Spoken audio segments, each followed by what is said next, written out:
Good evening. This is the Celtic Dragon on a Wednesday night, 8th of November 2023.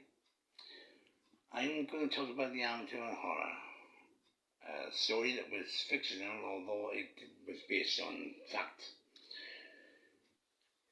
Back in the 1970s, I believe, or early 60s, there was a family called the Defoes. Ronald Defoe was sentenced to however long for his part in the killing of his 4 brothers and sisters and his mother and father when they were shot in their beds. It was hence that there was hearing voices from the basement of the home, which apparently to this day is still haunted.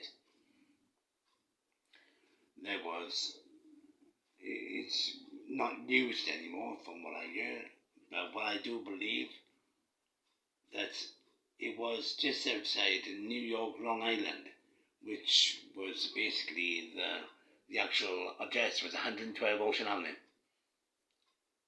where the house actually was located.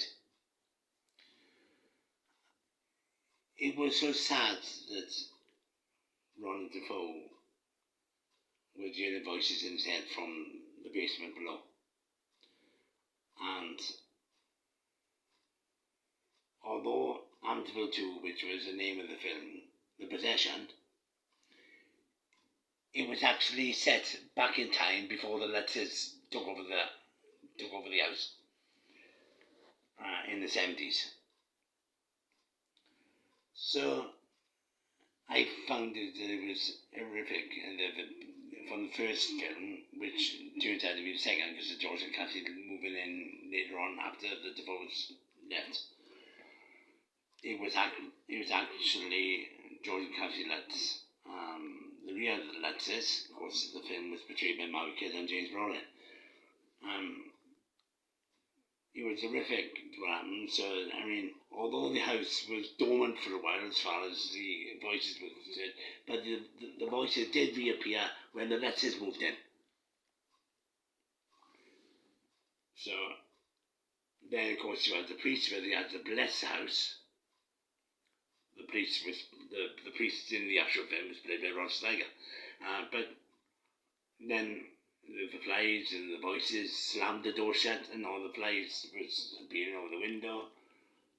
And it was a horrific time for everyone concerned. And then one day when Kathy Lutz was reading about the murders of the Defoes, she rushed back because then of course she was concerned for George, who was back in the house at the time of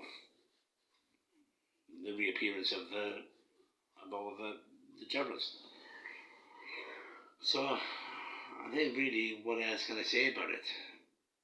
As I said, I don't know whether the house is going to be used for a museum later on, or whether the fact is because of the troubles that have gone on to this day, apparently the building is now boarded up and is been no longer in use since that time the Lutzes moved out.